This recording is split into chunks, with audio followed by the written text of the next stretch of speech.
Hi.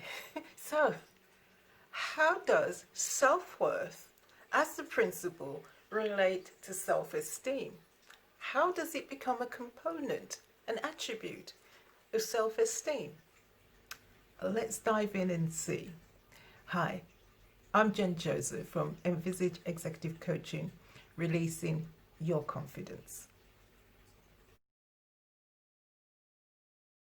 So, self-worth is fundamentally a principle that talks about value. That's right, yes, value.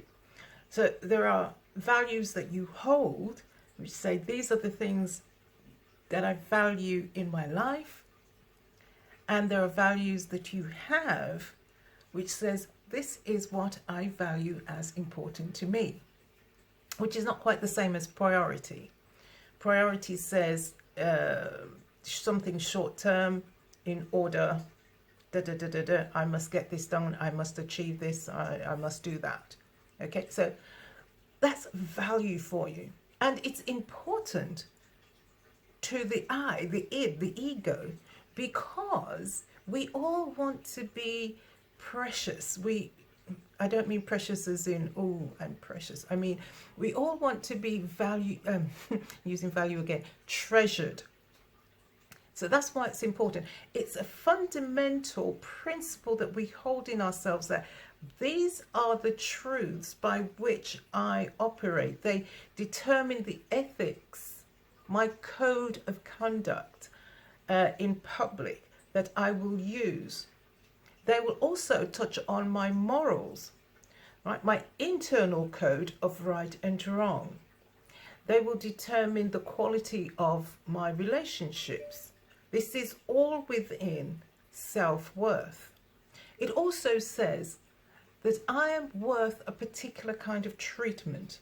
So in a situation where, for example, I might be in a narcissistic relationship, I can quickly recognize, hold on, I have this sense of self-worth and you have transgressed it. Therefore, it's not going to, the relationship in itself has to change its dynamics. Now, when a person's self-worth is diminished, they can't make that argument. And so they stay in those type of relationships.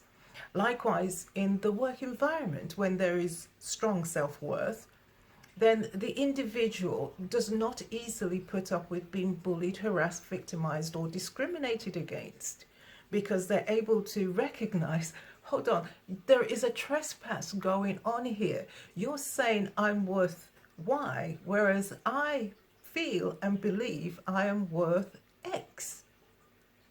So self-worth is very important because it also determines some of the boundaries within which our values, the ones that we hold about our environment and we hold about ourselves, operate. So self-worth also determines the extent to which we will give ourselves permission to have things of quality, the quality that we can afford, or that we will push beyond our normal range to say, I'm going to sacrifice X to give myself Y.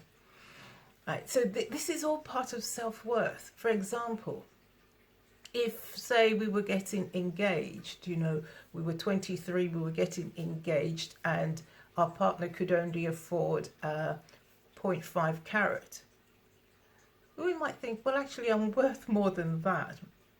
And then he'll go back and get a 1 carat or a 2. You see, as long as we understand our worth, then other people will relate to that and understand and treat us in that manner. The important thing about self-worth is this: people understand how to treat us depending on how we treat ourselves. So here it comes. I'm all day long, I'm going, I hate myself, I hate myself, I hate myself. I hate my arms, I hate my eyes, I hate my legs, I hate my butt. And then a nice person that we think, oh, that person's so attractive, comes along. What do you suppose they're going to think?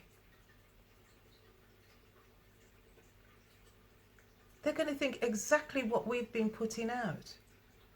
Don't think much of that one. Look at the eyes, look at the arms, look at the butt. Do you get it?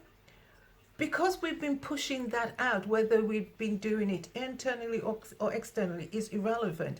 It still communicates, because thoughts move as waves, and feelings, they move like particles.